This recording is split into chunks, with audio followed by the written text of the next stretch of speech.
పూరా local. Welcome to పూరా local. తొలి ఎలక్ట్రిక్ విమానం తన తొలి ప్రయాణాన్ని విజయవంతంగా పూర్తి చేసింది. ఇప్పటి వరకు ఎలక్ట్రిక్ బైకులు, విద్యుత్ కార్లు మనకు అందుబాటులో ఉన్నాయి. కానీ త్వరలోనే ఎలక్ట్రిక్ విమానాలు కూడా ఎగరనున్నాయట. ప్రస్తుతం ఆ దిశగా అమెరికాకు చెందిన ఓ సంస్థ చేపట్టిన ప్రయోగం విజయవంతమైంది. పౌర విమానయాన చరిత్రలోనే తొలిసారిగా 4 ప్రయాణికులను తీసుకుని ఓ విద్యుత్ విమానం గమ్యస్థానాన్ని చేరింది.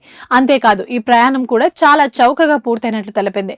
130 కిలోమీటర్లకు గాను తమకు $8 ఖర్చయినట్టు సదరు కంపెనీ వెల్లడించింది. అంటే మన ఇండియన్ కరెన్సీలో $694 మాత్రమే. అమెరికాలోని బీటా టెక్నాలజీస్ అనే కంపెనీ ఆలియా CX-300 పేరుతో 100% ఎలక్ట్రిక్ విమానాన్ని అభివృద్ధి చేసింది.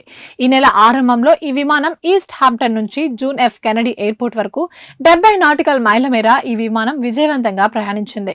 అది కూడా కేవలం 35 నిమిషాల వ్యవధిలోనే 4 ప్రయాణికులను సురక్షితంగా గమ్యస్థానానికి చేర్చిందని CEO వెల్లడించారు. గత 6 ఏళ్లుగా ఈ కంపెనీ CX-300 మోడల్ విద్యుత్ విమానాల టేకాఫ్, ల్యాండింగ్ ప్రయోగాలు చేస్తుంది.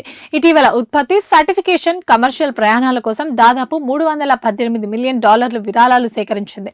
ఈ ఏడాది నాటికి ఫెడరల్ ఏవియేషన్ అడ్మినిస్ట్రేషన్ నుండి అనుమతులు పొందేందుకు కూడా ప్రయత్నిస్తోంది. తక్కువ దూరంలో ఉండే ప్రయాణాలకు ఇవి మెరుగ్గా ఉపయోగపడతాయని కంపెనీ అంటోంది. ఇవి ఇప్పటివరకు అప్డేట్స్. మరిన్ని అప్డేట్స్ కోసం చూస్తూనే ఉండండి పూరా లోకల్.